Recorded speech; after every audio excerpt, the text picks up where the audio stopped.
Today, I'm going to ask you to close your eyes and picture a society where compassion and rehabilitation replaces vengeance and execution.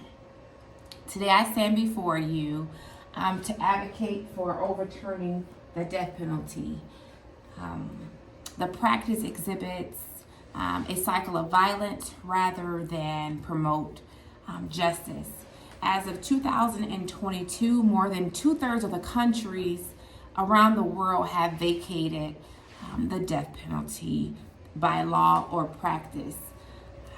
The justice system is flawed, which questions the integrity of our legal system, and we should ask ourselves, how many innocent people or innocent lives are we willing to sacrifice in the name of justice? While a matter of public opinion, the death penalty may vary depending on religion, demographic factors, education, religion, and political ideology influences individual views on the death penalty. The first thing that I want to bring out is the cost that is associated with the death penalty. Many argue that the death penalty can be more cost effective than imprisonment, which eliminates the cost of housing, feeding, caring for inmates over several years. However, the state of Maryland, according to Gail's opposing view online article, speaks on capital punishment, states that in 2008, taxpayers contributed to about $186 million from 1978 to 1999 on the death penalty. That is based on 5 executions, which averages about $37 million per execution.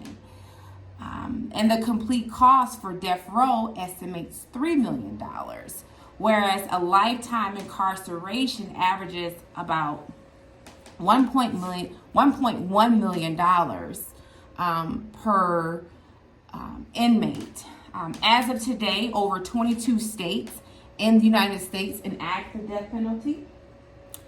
And states such as California, New York, New Jersey, Maryland, Texas, Florida, and so on, they all participate in fulfilling capital punishment sentencing.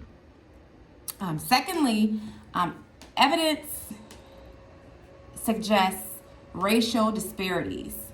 African American defendants are more at a disadvantage when it comes to the death penalty or capital punishment.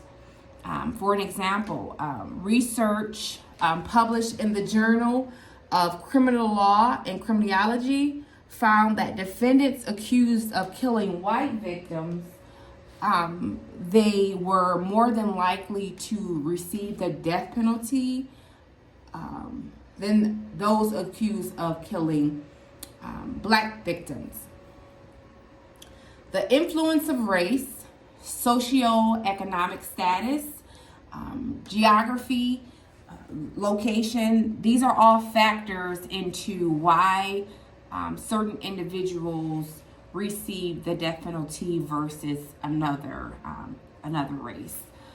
Plus, as stated in the Criminal Law Journal, that our legal system, it doesn't always show compassion. There's a lack of principle, there's a lack of fairness and equality under the law. Plus, it is also inhumane treatment. The article evidence does not support the use of the death penalty. Kenneth Eugene states that an Alabama Attorney General claimed that nitrogen administration was fast and humane. However, despite the lack of evidence, An eyewitness to an execution stated that a prisoner suffered convulsions after the injection, and it took him over 20 minutes to die. I would say that is more than inhumane treatment. This practice, I would say it stains our conscience and it undermines humanity. Thirdly, we have to understand that the death penalty does not stop crime. The death penalty was put on hold in 1972, but reinstated in 1976. And from that time, almost 1,600 people have been executed for various crimes, which brings me to my last point of being wrongfully convicted. Is also one of the key points that I had wanted to bring out during the speech. Let's first acknowledge the fact that, or the inherent truth that death is irreversible. Once a life is taken, there's no turning back.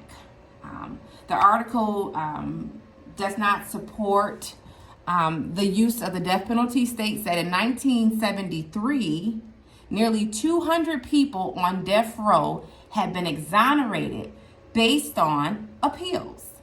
And that shows that at some point that evidence proved that they were innocent from the crime that they were originally sentenced for. Studies also show that 4% of people convicted and sentenced to death were found innocent. So in conclusion, overturning the death penalty is not only morally imperative, but it also is practical. It's a practical necessity. It is time for us to join the growing movement towards abolishing the death penalty and enabling a justice system that is rooted in compassion, rehabilitation, as well as respect for human dignity. Perhaps, and more importantly, the death penalty contradicts the values of a civilized society. It devalues human life, and it only encourages a culture of violence. As Pope Francis so eloquently stated, we cannot claim to uphold human rights while sanctioning state-sanctioned killings. Let us strive to build a society where justice is truly blind and mercy triumphs over vengeance. Thank you so much for listening. Thank you.